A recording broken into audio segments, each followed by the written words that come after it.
مصطفیٰ آئے بچیاں مسکرانے لگیں، مصطفیٰ آئے بیوائیں مسکرانے لگیں، کہتی تھی بیوہ الہی بھیج جلوہ نور کا، دفن ہوتی بچیاں تکتی تھی رستہ نور کا، ناریوں کا دور تھا دل جل رہا تھا نور کا، تم کو دیکھا ہو گیا ٹھنڈا کلیجہ نور کا۔ میرا امام فرماتا ہے وہ جو نہ تھے تو کچھ نہ تھا، وہ جو نہ ہو تو کچھ نہ ہو، وہ جو نہ تھے تو کچھ نہ تھا، وہ جو نہ ہو تو کچھ نہ ہو، جان ہے وہ جہان کی، جان ہے تو جہان ہے۔ یہ شعر آپ نے بہت بار سنا ہوگا، بار بار جلسوں میں پڑھا جاتا ہے اور آپ اس کو سنتے ہو۔ اعلیٰ حضرت کے شعر کی آپ گہرائی میں جائیے گا۔ مصطفیٰ جان رحمت جب اس دنیا میں نہیں تشریف لائے تھے، ایک بدعقیدہ کہتا ہے تو اس سے پہلے بھی تو لوگ تھے۔ حضور کی آمد مکے کی سرزمین پر ہوئی ہے، حضور مکے کی سرزمین پر پیدا ہوئے ہیں، تو حضور کی آمد سے پہلے بھی لوگ آئے ہیں۔ ہم نے کہا تو پہلے پیدائش پہ غور کر، مکے کی سرزمین پر مصطفیٰ جان رحمت کی آمد ہوئی ہے۔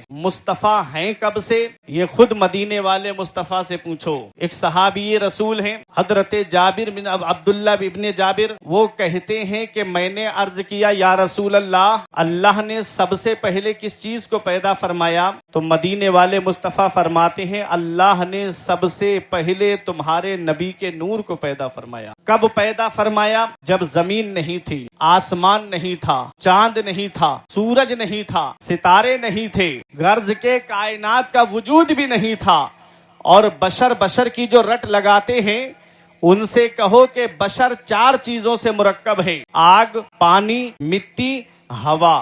اور مصطفیٰ جان رحمت کو اللہ نے تب پیدا فرمایا جب نہ تو آگ تھی، نہ پانی تھا، نہ مٹی تھی، نہ ہوا تھی۔ ساری کائنات سے پہلے اللہ نے اپنے محبوب کے نور کو پیدا فرمایا ہے، آسمان نہیں، زمین نہیں۔ ہم نے عرض کیا میرے پروردگار پہلے زمین کا فرش بچھا دیتا، پھر اپنے محبوب کو پیدا فرماتا، پہلے آسمان کا شامیانہ لگا دیتا، پھر اپنے محبوب کو پیدا فرماتا۔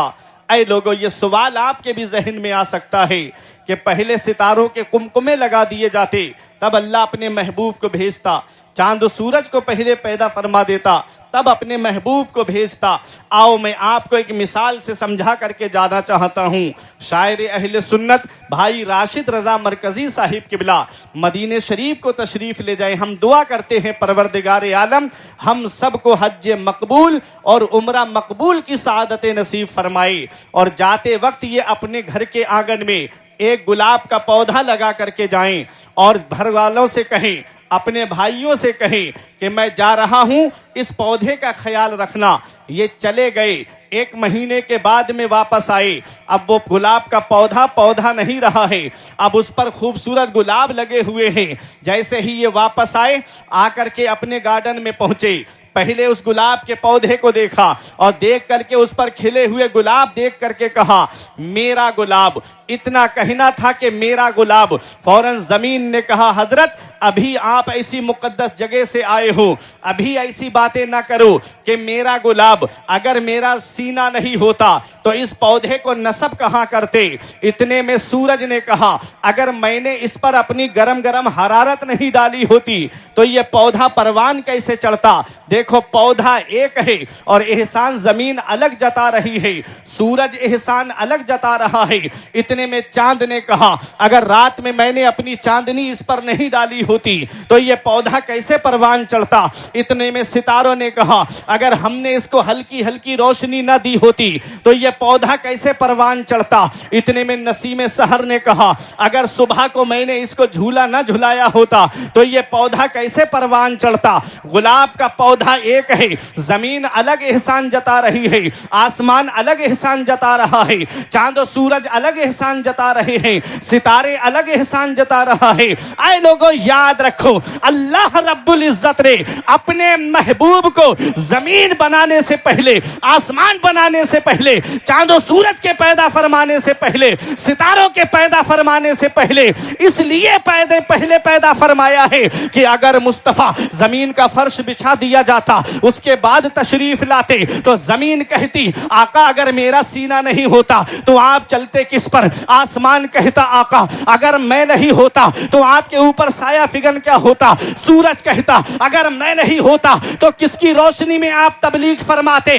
پل پر پروردگار عالم نے زمین سے پہلے، آسمان سے پہلے، چاند و سورج سے پہلے، ستاروں سے پہلے اپنے محبوب کے نور کو پیدا فرمایا ہے تاکہ دنیا دیکھ لے جسے میں نے اپنا محبوب بنایا ہے وہ کسی کا احسان لینے نہیں آیا ہے بلکہ ساری کائنات پر احسان کرنے کے لیے تشریف لایا ہے۔ تکبیر، نعرے رسالت، مسلک اعلی حضرت، جشن عید میلاد النبی حضرت مولانا فرقان رضا منظری سائی قبلہ۔ واہ واہ، بہت زمین کا فرش بچھا ہے تو مصطفیٰ کے صدقے میں، آسمان کا شامیانہ لگا ہے تو مصطفیٰ کے صدقے میں، سورج کو پیدا کیا گیا ہے تو مصطفیٰ کے صدقے میں، چاند کو پیدا کیا گیا ہے تو مصطفیٰ کے صدقے میں، ستاروں کو روشنی ملی ہے تو مصطفیٰ کے صدقے میں، ارے تم کو پیدا کیا گیا ہے تو مصطفیٰ کے صدقے میں، مجھے پیدا کیا گیا ہے مصطفیٰ کے صدقے میں، شعراء ذوی احترام کو پیدا کیا گیا ہے مصطفیٰ کے صدقے میں، انسان کو وجود ملا ہے تو مصطفیٰ کے صدقے میں، مال و دولت ملی ہے تو مصطفیٰ کے صدقے میں، ساری کائنات کو پیدا کیا گیا ہے تو مصطفیٰ کے صدقے میں۔ اعلیٰ حضرت فرماتے ہیں وہ جو نہ تھے تو کچھ نہ تھا، وہ جو نہ ہو تو کچھ نہ ہو، جان ہے وہ جہان کی، جان ہے تو جہان اپنے حیات مبارکہ میں حیات ہے۔ بریلی کا امام کہتا ہے تو زندہ ہے واللہ، تو زندہ ہے واللہ، میری چشم عالم سے چھپ جانے والا۔ مصطفیٰ جان رحمت کی آمد سے پہلے کیا حال تھا؟ اس مکے کی سرزمین کو دیکھو، آج جو بیٹی پڑھاؤ اور بیٹی بچاؤ کا جو نعرہ لگایا جا رہا ہے، یہ نعرہ ان کا نہیں ہے، یہ نعرہ 1500 سال پہلے مدینے والے مصطفیٰ نے لگایا ہے۔ آج جو بیٹیوں کو ہم محبت کی نگاہ سے دیکھتے ہیں، کیا تھا مصطفیٰ جان رحمت کی آمد سے پہلے بیٹیوں کا حال؟ کیا تھی عورتوں کی زندگی؟ کیا تھی ماؤں کی زندگی؟ کیا تھی بیواؤں کی زندگی؟ ارے آج بیٹیوں کو جو محبت کی نگاہ سے دیکھا جا رہا ہے، یہ صدقہ ہے مدینے والے مصطفیٰ کا۔ آج جو بہنوں سے پیار کیا جا رہا ہے، یہ صدقہ ہے مصطفیٰ جان رحمت کا۔ آج جو ماؤں کا ادب کیا جا رہا ہے، یہ صدقہ ہے مصطفیٰ جان رحمت کا۔ آج آدمی اپنی بیوی سے محبت کرتا ہے، یہ صدقہ ہے مدینے والے مصطفیٰ کا۔ میرے نبی کی آمد سے پہلے بچیوں کو زمین میں زندہ گاڑ دیا جاتا تھا۔ پروردگار عالم نے قرآن مجید میں بیان فرمایا ہے وَإِذَا بُشِّرَ لَهُمْ بِالْأُنْثَى، جب ان کو بیٹی کی پیدائش کی خوشخبری سنائی جاتی تو ان کا چہرہ کالا ہو جاتا اور وہ غم کرنے لگتا اور سوچنے لگتا کہ میں اس بچی کو زندہ رکھوں یا اسے زمین میں زندہ گاڑ دوں۔ یہ حال تھا کفار مکہ کا، جو بچیوں کو زمین میں زندہ گاڑ دیا کرتے تھے اور فخر سے کہتے تھے، کوئی کہتا میں نے 2 بچیوں کو زمین میں زندہ گاڑ دیا، کوئی کہتا تھا میں نے 3 بچیوں کو زمین میں زندہ گاڑ دیا۔ اللہ اکبر، بچیوں کو زمین میں زندہ گاڑا جا رہا ہے، وہ بچیوں کی آہیں آسمان کے پردے سے ٹکرا رہی ہیں۔ بیواؤں کا حال یہ تھا کہ اگر کسی عورت کا، جوان عورت کا شوہر مر جاتا تو اسے بھی زندہ چتا پہ جلا دیا جاتا تھا۔ وہ بیوائیں آسمان کی طرف رخ کر کے کہتی تھی مولا کب آئے گا زندگی دینے والا، کب آئے گا بچیوں کو زمین میں زندہ درگور ہونے سے بچانے والا۔ تو اے بہان پور کی سرزمین پہ رہنے والوں، ٹھیک 12 ربیع النور کو عین خانہ کعبہ کے سامنے حضرت عبداللہ کے مکان سے، حضرت آمنہ کی گود سے صبح صادق کے وقت میں ایک آواز فضا میں گونجتی ہے، اے دفن ہونے والی بچیوں اب پریشان مت ہو، اے چتاؤں پہ جلنے والی بیواؤں اب پریشان مت ہو، تمہیں بچانے کے لیے محمد رسول اللہ تشریف لے آئے۔ مصطفیٰ آئے، بچیاں مسکرانے لگیں، مصطفیٰ آئے، بیوائیں مسکرانے لگیں، کہتی تھی بیوہ الہی بھیج جلوہ نور کا، دفن ہوتی بچیاں تکتی تھی رستہ نور کا، ناریوں کا دور تھا دل جل رہا تھا نور کا، تم کو دیکھا ہو گیا ٹھنڈا کلیجہ نور کا۔ مصطفیٰ جان رحمت تشریف لائے، بیٹیاں مسکرانے لگیں، نبی تشریف لائے، بیوائیں مسکرانے لگیں، بیوائیں مسکرانے لگیں۔ کیا تھا بیواؤں کی زندگی میں؟ مصطفیٰ جان رحمت نے سر سے پہلے جو عزت کی چادر رکھی ہے تو ایک بیوہ کے سر پہ رکھی ہے۔ اللہ اکبر، بیواؤں کو جو حقارت کی نگاہ سے دیکھا جاتا تھا، پیغمبر اسلام نے اس دنیا کے اندر، پیغمبر اسلام نے ایک پیغام دے دیا کہ سب سے پہلا نکاح جو آقا کا ہوتا ہے، جب آقا کی عمر 25 سال کی ہوتی ہے تو نبی نے سب سے پہلا نکاح کسی کنواری لڑکی سے نہیں فرمایا ہے، پیغمبر اسلام نے سب سے پہلا نکاح فرمایا ہے تو 40 سال کی بیوہ حضرت خدیجۃ الکبریٰ سے فرمایا ہے۔ اللہ اکبر! پیغمبر اسلام کے لیے رشتوں کی کمی نہیں تھی مکے کی سرزمین پر، بڑے سے بڑا سردار چاہتا تھا کہ ہماری بیٹی کا رشتہ محمد صلی اللہ علیہ وسلم کے ساتھ میں ہو جائے۔ اس وقت مکے کی سرزمین پر کیا دیکھا جاتا تھا؟ 3 چیزیں دیکھی جاتی تھی: لڑکے کا خاندان کیسا ہے، لڑکے کا حسن چہرہ کیسا ہے، لڑکا دکھتا کیسا ہے، اور لڑکے کا خاندان کیسا ہے تو، اور تیسری چیز جو دیکھی جاتی تھی لڑکے کی سیرت دیکھی جاتی تھی کہ لڑکے کی سیرت کیسی ہے۔ مصطفیٰ جان رحمت کی عظمت پہ قربان جاؤ، میرے نبی کے حسن کا جواب نہیں، میرے نبی کی خوبصورتی کا جواب نہیں، ارے نبی کے حسن کی مثال میں آپ کے سامنے کیا پیش کروں؟ میں پوچھوں گا اسلام برکاتی صاحب سے کیا تمہارے پاس ہے کوئی مثال؟ میں پوچھوں گا غلام غوث غزالی صاحب سے کیا تمہارے پاس ہے کوئی مثال؟ میں پوچھوں گا راشد رضا مرکزی سے تمہارے پاس ہے کوئی مثال؟ میں پوچھوں گا ہاشم حسینی سے کیا تمہارے پاس ہے میرے نبی کے حسن کی کوئی مثال؟ میں پوچھوں گا نعیم کلامی صاحب سے تمہارے پاس ہے کیا میرے نبی کے حسن کی مثال؟ میں پوچھوں گا ارمان رضا سے تمہارے پاس ہے کیا میرے نبی کے حسن کی مثال؟ آپ کہو گے ارے انہوں نے دیکھا ہی کتنوں کو ہے۔ چلو ہم ان اہل منبر سے نہیں پوچھتے ہیں، چلو بریلی والوں سے بھی نہیں پوچھتے ہیں، چلو اجمیر والوں سے بھی نہیں پوچھتے ہیں، چلو بغداد والوں سے بھی نہیں پوچھتے ہیں، چلو کلیر والوں سے بھی نہیں پوچھتے ہیں، چلو بلگرام کے کسی مشائخ سے نہیں پوچھتے ہیں، چلو کچھوچا کی سرزمین پر کسی مشائخ سے نہیں پوچھتے ہیں، چلو پوچھتے ہیں سدرا والوں سے، حضرت جبرائیل سے پوچھتے ہیں۔ اے جبرائیل علیہ السلام، تم نے تو اولین و آخرین کو دیکھا ہے، کیا تم نے ہمارے نبی کی طرح کسی کو دیکھا ہے؟ خود میرے آقا نے پوچھا تھا حضرت جبرائیل علیہ السلام سے، اے جبرائیل تم نے سارا جہان دیکھا ہے، کیا میری طرح بھی کوئی دیکھا ہے؟ تو جبرائیل علیہ السلام کہتے ہیں قلبت الارض مشارقها ومغاربها فلم ارى مثل محمد صلی اللہ علیہ وسلم، میں نے مشرق اور مغرب کو الٹ پلٹ کر کے دیکھا ہے، اے نور والے آقا آپ کی مثل نہ مشرق میں ہے نہ مغرب میں ہے۔ اعلیٰ حضرت پکار اٹھے، یہی بولے سدرا والے چمنے جہاں کے تھالے، یہی بولے سدرا والے چمنے جہاں کے تھالے، سبھی میں نے چھان ڈالے، تیرے پائے کا نہ پایا، تجھے یک نے یک بنایا، تجھے حمد ہے۔ نعرہ تکبیر، نعرہ رسالت، مسلک اعلی حضرت، سنت مصطفیٰ کانفرنس، علماء اہل سنت۔ بہت اچھا مفتی صاحب، واہ! میرے نبی کے حسن کا بھی کوئی جواب نہیں۔ آج آدمی یہ سوچتا ہے کہ ہمارا بچہ ابھی اپنے پیروں پہ کھڑا نہیں ہوا ہے، جب میرا بچہ پیروں پہ کھڑا ہو جائے گا تب میں اس کی شادی کروں گا، تب میں اس کا نکاح کروں گا۔ اگر اس دوران وہ گناہ پہ گناہ کرتا رہا تو سمجھ لو اس کی سزا اسے تو ملے گی ہی، لیکن اس کے ماں باپ کو بھی اس کی سزا ملے گی۔ اگر لڑکا لڑکی بالغ ہو گئے اور معاذ اللہ ان کا نکاح نہیں کیا اور ان سے کوئی گناہ سرزد ہو گیا تو اس گناہ میں وہ تو ملوث ہیں ہی، ان کو تو اس کی سزا ملے گی ہی، لیکن ان کے ماں باپ کو بھی اس کی سزا ملے گی، انہوں نے اپنے بچوں کا نکاح وقت پہ کیوں نہیں کیا۔ تو میرے عزیزوں، میرا یہ پیغام ہے کہ اپنے بچوں کی شادی کرو۔ اور پیغمبر اسلام نے کیا پیغام دیا ہے؟ نبی فرماتے ہیں تنکح المرأۃ لاربعین لمالہا ولحسبہا ولجمالہا ولدینہا فاظفر بذات الدین۔ آقا فرماتے ہیں جب کسی عورت سے نکاح کیا جاتا ہے تو اس کی 4 چیزیں دیکھ کے نکاح کیا جاتا ہے، یا تو لڑکی کا خاندان دیکھ کے نکاح کیا جاتا ہے، یا لڑکی کا حسن و جمال دیکھ کے نکاح کیا جاتا ہے، یا لڑکی کی دولت کو دیکھ کر کے نکاح کیا جاتا ہے، یا اس کی دینداری کو دیکھ کر کے نکاح کیا جاتا ہے۔ پیغمبر اسلام نے کیا پیغام دیا اپنے امتیوں کو؟ پیغمبر اسلام فرماتے ہیں اے میرے امتی، جب تو نکاح کرے تو لڑکی کا حسن و جمال مت دیکھنا، اس کا خاندان مت دیکھنا، اس کی خوبصورتی کو مت دیکھنا، اس کی دولت کو مت دیکھنا، فاظفر بذات الدین۔ آقا فرماتے ہیں تم دیندار لڑکی کو اختیار کرنا، تم پرہیزگار لڑکی کو اختیار کرنا. اس لیے اے بہانپور والوں، دولت زمین کے اوپر کام آتی ہے، مال زمین کے اوپر کام آتا ہے، خاندان زمین کے اوپر کام آتا ہے. اور آج کا حسن تو ایسا مصنوعی حسن ہے الا ماشاء اللہ.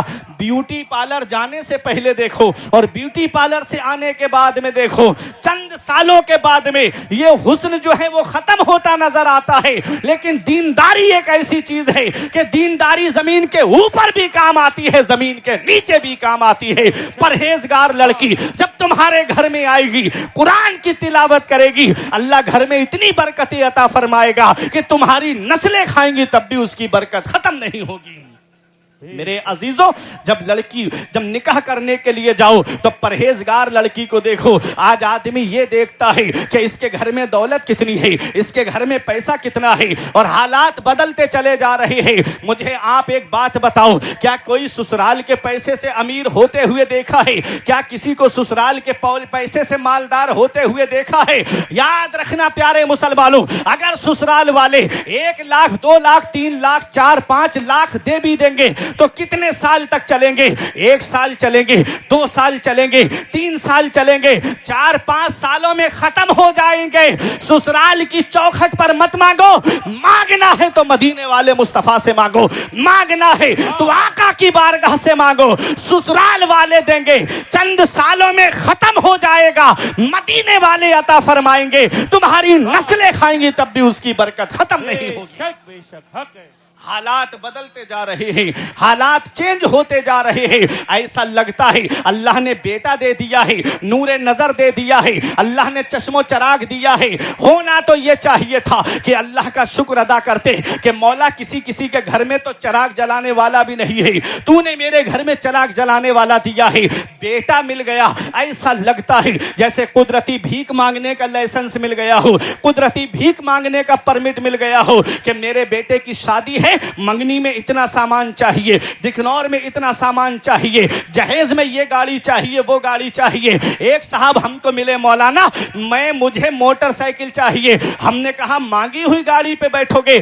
باپ دادا نے محنت کی کمائی سے ایک ٹوٹی سائیکل نہیں خرید پائے، ان صاحب کو جہیز میں گاڑی چاہیے. میں نے کہا پریشان مت ہو، میرے ساتھ مسجد میں چلو، 1 جمعہ 2 جمعہ 3 جمعے تقریر کروں گا. اللہ نے اپنے حبیب کے صدقے میں وہ ہنر وہ کمال دیا ہے کہ 3 جمعوں میں اتنا چندہ اکٹھا کر دوں گا کہ تمہارے لیے 1 اسپلینڈر بائک آ جائے گی. تم مسجد کے دروازے پہ رومال بچھا کے بیٹھ جانا، تمہارے لیے اتنا چندہ ہو جائے گا کہ 1 گاڑی آ جائے گی. آنکھیں چلا کے کہتا ہے مولانا کیا مجھے بھیکاری سمجھتے ہو؟ کیا تم نے مجھے بھیک مانگنے والا سمجھا ہے؟ بہانپور والوں یاد رکھنا، میں نے کہا نادان، بھیکاری صرف اسے نہیں کہتے جو کٹورا لے کر کے دکان مانگتا ہوا پھرے. بھیکاری صرف اسے نہیں کہتے جو دامن پھیلا کر کے گھر گھر مانگتا ہوا پھرے. بھیکاری صرف اسے نہیں کہتے جو جھولی پھیلا کر کے گلی گلی مانگتا ہوا پھرے. بھیکاری اسے بھی کہتے ہیں جو جہیز کی لسٹ بنا کر کے سسرال کے دروازے پہ مانگتا ہوا پھرے. بھیکاری کئی قسم کے ہوتے ہیں، کوئی 1 روپے میں راضی ہو جاتا ہے، کوئی 2 روپے میں راضی ہو جاتا ہے، کوئی 10 روپے میں راضی ہو جاتا ہے، اور کوئی 100 روپے میں بھی راضی نہیں ہوتا ہے. ایسے ہی اس میں بھی بھیکاری ہے، کوئی اسپلینڈر پہ راضی ہو جاتا ہے، کوئی بلٹ پہ راضی ہو جاتا ہے، اور کوئی 4 ویلر پہ بھی راضی نہیں ہوتا ہے.